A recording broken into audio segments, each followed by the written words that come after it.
Queen Elizabeth Margaret Windsor had always prided herself on maintaining the dignity and traditions of the royal family.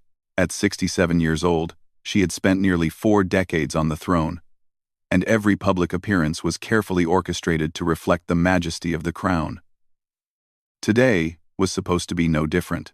The autumn morning sun cast a golden glow over the cobblestones of the palace courtyard as the Queen prepared for what should have been a routine ceremonial inspection of the royal guards. She had performed this same ritual hundreds of times before, walking past the perfectly aligned soldiers in their iconic red tunics and towering black bearskin hats, expecting nothing less than flawless military precision. Margaret adjusted her powder blue coat and checked her reflection one final time in the ornate mirror of her private chambers. The pearl necklace that had belonged to her grandmother caught the light as she turned her head, and she smoothed an imaginary wrinkle from her gloves. Everything had to be perfect. The press would be watching, the public would be judging, and most importantly, the guards needed to see their sovereign as the unwavering symbol of British strength and tradition. The ceremony was scheduled to commemorate the 150th anniversary of the Royal Guard Regiment. Dignitaries from across the Commonwealth had gathered to witness the spectacle, and television cameras from around the world were positioned strategically throughout the courtyard. Margaret had rehearsed her route through the palace gardens multiple times with her staff, ensuring every step would be captured at the most flattering angles. As she descended the grand staircase, her heels clicking against the marble steps, Margaret felt the familiar surge of confidence that came with these formal occasions. Her private secretary, James Pemberton, walked 3 steps behind her, occasionally whispering reminders about timing and protocol. The Queen barely listened. After all these years, she could perform these duties in her sleep. The massive oak doors of the palace swung open, and Margaret stepped into the crisp morning air. The courtyard stretched before her like a perfectly arranged chessboard, with rows of guards standing at attention in their designated positions. Their rifles gleamed in the sunlight, and their boots were polished to mirror-like perfection. The sight never failed to fill her with pride for the institution she represented. Captain Jonathan Mills, the commanding officer of the guard, approached with measured steps and executed a textbook salute. His uniform was immaculate, and his bearing spoke of years of military discipline. Margaret acknowledged him with a subtle nod, the way she had acknowledged thousands of officers before him. "Your Majesty," Captain Mills said in his crisp military tone, "the men are ready for your inspection." Margaret began her traditional walk along the front row of guards. Each soldier stood motionless as a statue, their eyes fixed straight ahead, their faces expressionless masks of professional duty. This was exactly how it should be. This was the order and respect that the monarchy represented. She had made it halfway down the first row when something caught her attention. Out of the corner of her eye, she noticed one of the younger guards in the second row. Unlike his colleagues, this soldier seemed to be struggling with something. His shoulders were trembling slightly, and his breathing appeared labored. Private Thomas Hartwell was only 19 years old and had been part of the Royal Guard for just 6 months. This was his first formal ceremony with the Queen present, and the pressure was enormous. He had spent weeks preparing for this moment, practicing his stance and memorizing every protocol. But something was going terribly wrong. As the Queen drew closer, Thomas felt an overwhelming sensation building in his chest. His eyes began to water, and his nose started to tingle with an all-too-familiar feeling. He tried to fight it, knowing that any break in composure would be a disaster not just for himself, but for the entire regiment. The consequences of such a breach of protocol during a royal inspection could end his military career before it had truly begun. Margaret continued her inspection, unaware of the internal battle raging just a few feet away from her. She paused occasionally to examine the guards more closely, noting the precision of their uniforms and the sharpness of their bearing. The cameras clicked and whirred around her, capturing every moment of what was supposed to be another flawless royal ceremony. The morning had started with such promise. Thomas had woken at dawn, spent an hour pressing his uniform, and arrived early to ensure his equipment was spotless.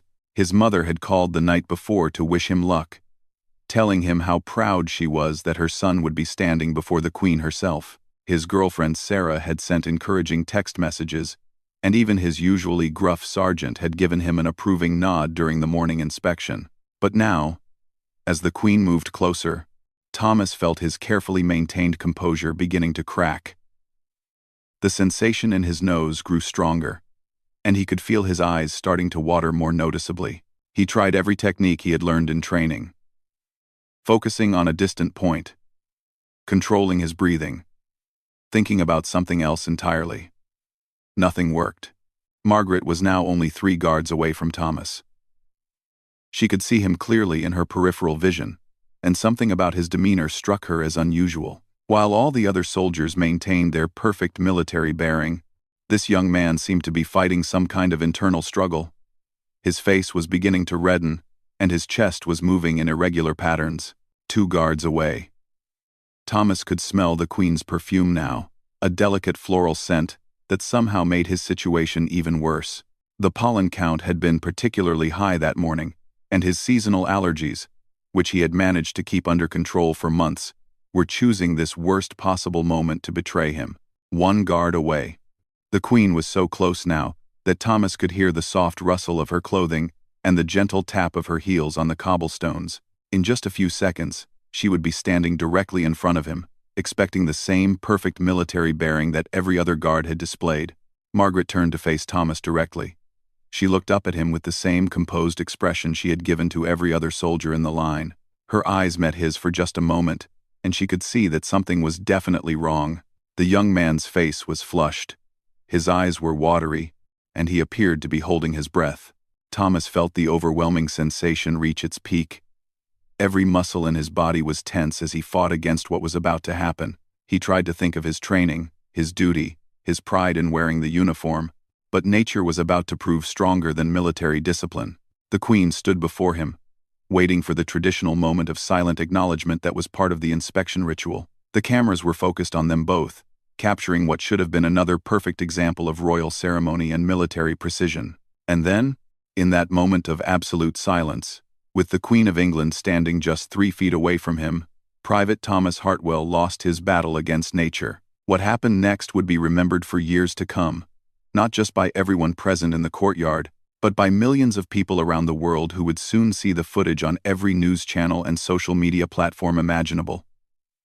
The sneeze that erupted from Private Thomas Hartwell was not just any ordinary sneeze. It was the kind of explosive, earth-shaking sneeze that seemed to come from the very depths of his being, built up from weeks of suppressed allergies and released at the most catastrophically inappropriate moment imaginable.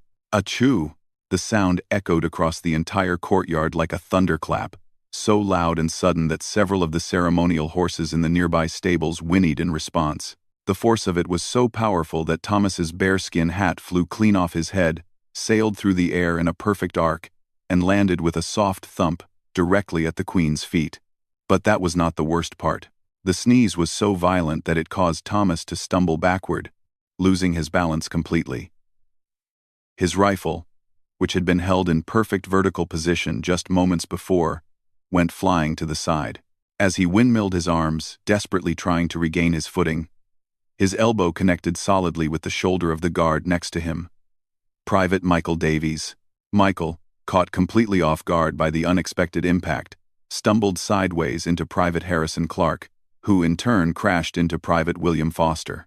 Like a perfectly choreographed disaster, the entire second row of the Royal Guard began to fall like dominoes, one after another, their rifles clattering to the ground, and their tall black hats rolling across the cobblestones.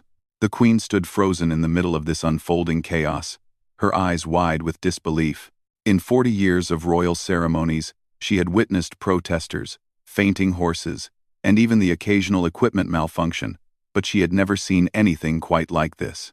The perfectly ordered military formation that had greeted her just moments before was now a tangle of red uniforms, scattered weapons, and rolling bearskin hats. Thomas, meanwhile, was experiencing a nightmare beyond his worst fears. Not only had he sneezed directly in front of the Queen of England, but he had single-handedly destroyed the entire ceremonial formation. As he struggled to get back on his feet, his face burning with embarrassment, he caught sight of the Queen's expression and felt his heart sink to somewhere around his boots. Margaret's face had gone through several rapid changes of expression in the span of just a few seconds. First came shock, as the unexpected sneeze had genuinely startled her. Then confusion, as she tried to process what was happening to the neat rows of guards around her. And finally, something that she had not experienced during a public ceremony in decades. She was struggling not to laugh. The sight was objectively absurd. 7 of Britain's finest soldiers, trained to stand motionless for hours regardless of weather or discomfort, were now scrambling around on their hands and knees trying to collect their scattered equipment. One guard was chasing his hat as it rolled down a slight incline toward the palace fountain. Another was trying to untangle himself from his rifle strap while maintaining some semblance of dignity. Captain Mills rushed forward, his face a mask of professional horror. This was exactly the kind of incident that could end careers and destroy reputations. The international press was capturing every moment of this disaster. And he knew that by evening, footage of the Royal Guard's spectacular collapse would be playing on news channels from London to Tokyo. "Stand fast. Recover positions immediately," Mills barked, his voice carrying across the courtyard with military authority. But his commands seemed to only add to the confusion, as guards tried to stand at attention while still holding armfuls of equipment they had retrieved from the ground. Thomas had finally managed to get back on his feet. But his troubles were far from over. The sneeze that had started this whole catastrophe had been followed by several smaller ones, and his eyes were now streaming with tears from both his allergies and his mortification. He stood there swaying slightly, trying to figure out how to salute the Queen while holding his retrieved rifle and the bearskin hat that he had somehow managed to catch on its second bounce. Margaret found herself in an unprecedented situation. Royal protocol had prepared her for many things, but there was no official procedure for how to respond when a member of the Royal Guard had a sneezing fit that brought down half the ceremony. Every eye in the courtyard was on her, waiting to see how the sovereign would handle this breach of protocol. The cameras were still rolling, capturing every nuance of her reaction. She knew that her response in this moment would be analyzed, discussed, and remembered for years to come. The weight of royal tradition pressed down on her shoulders, demanding that she maintain the dignity and composure that the crown required. But something unexpected was happening inside Margaret's chest. As she watched Thomas struggle with his equipment, his face red with embarrassment, and his eyes watering from allergies, she felt a surge of something she had not experienced during a royal ceremony in years: genuine human sympathy. This was not a protester trying to disrupt the proceedings or a guard who had failed to take his duties seriously. This was a young man who had obviously prepared meticulously for this moment, whose career dreams were probably crumbling around him, and who was clearly mortified by what had happened. She could see in his face the same expression she had seen on her own grandchildren when they had accidentally broken something precious.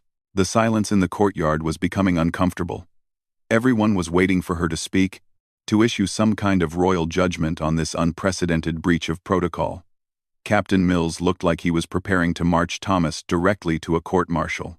The other guards had managed to reform their lines, but they stood rigid with tension, waiting to see what consequences would follow. James Pemberton, her private secretary, appeared at her elbow like a shadow, ready to guide her away from this embarrassing scene and back to the safety of pre-planned protocol. But Margaret made a decision that surprised everyone present, including herself.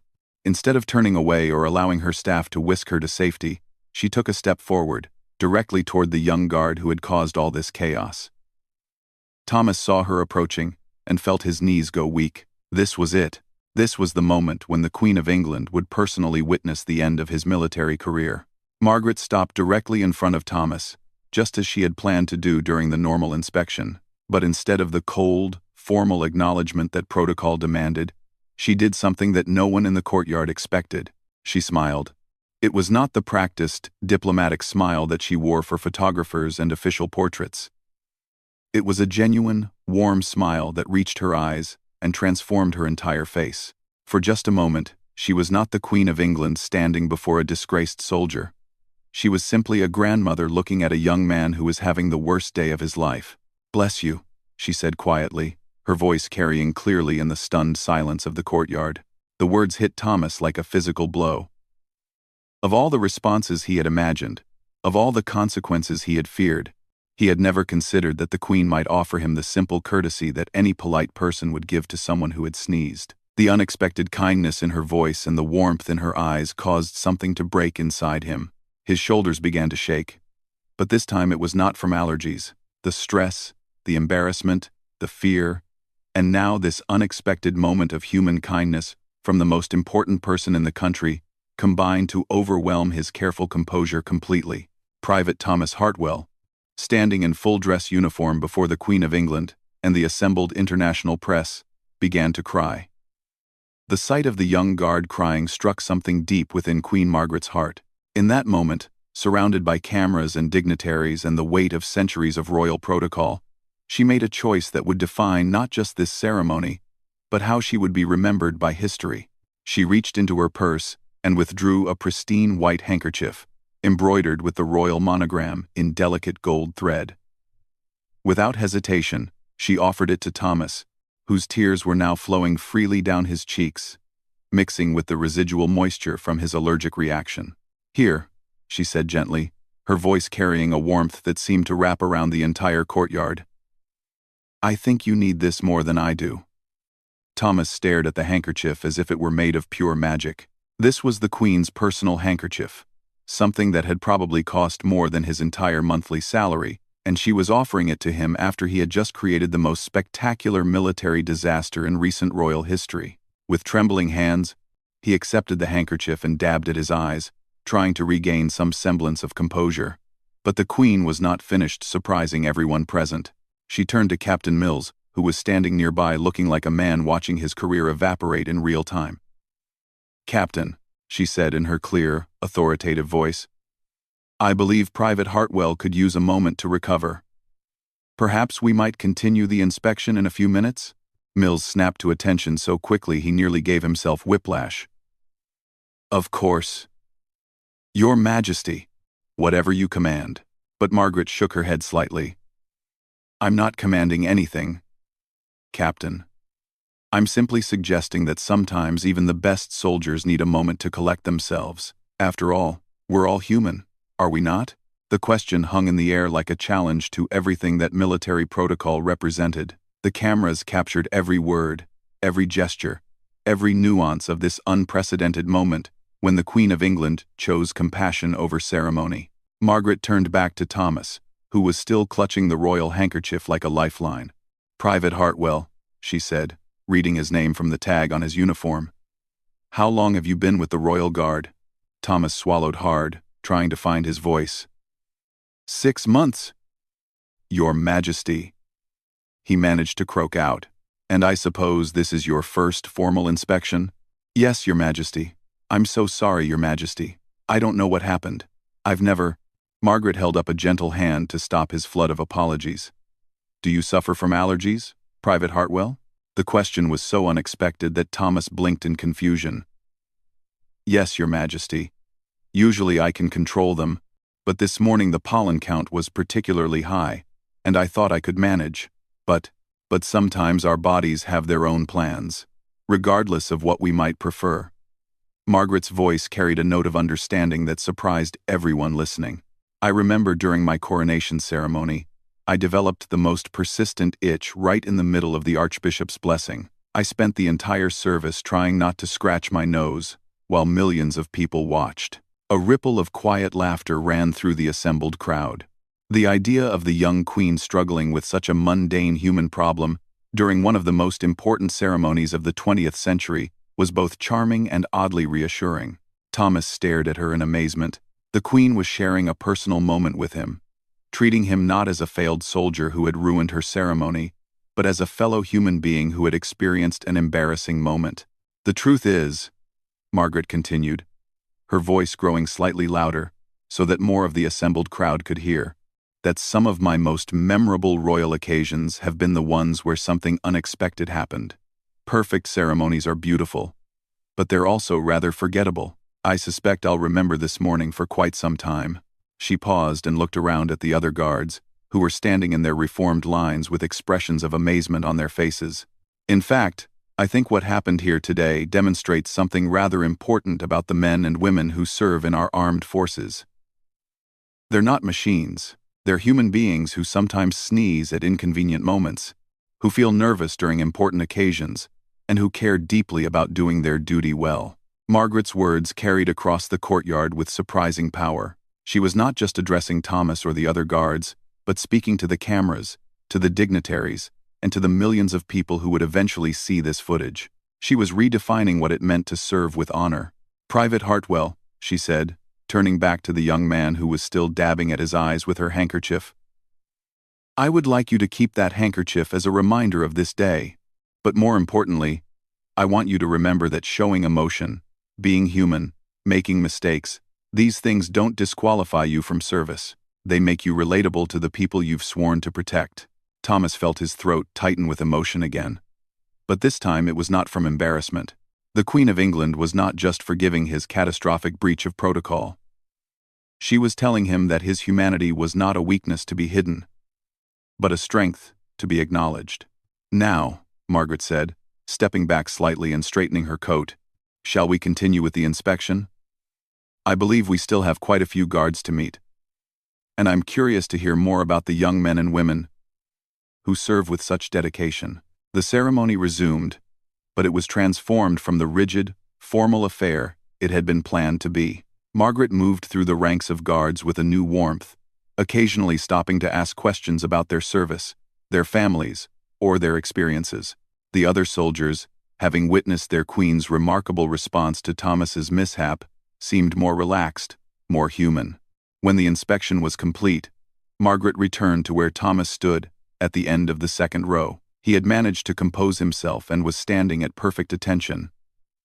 But his eyes still showed traces of the emotion he had experienced. "Private Hartwell," she said formally, but with a smile playing at the corners of her mouth. "Would you do me the honor of providing the traditional salute to conclude our inspection?" Thomas's heart swelled with gratitude and pride. After everything that had happened, after the disaster and embarrassment and tears, the Queen was giving him the chance to end the ceremony with dignity. He raised his rifle in a perfect salute, his movements crisp and precise, his bearing showing every bit of the training and dedication he had put into becoming a royal guard.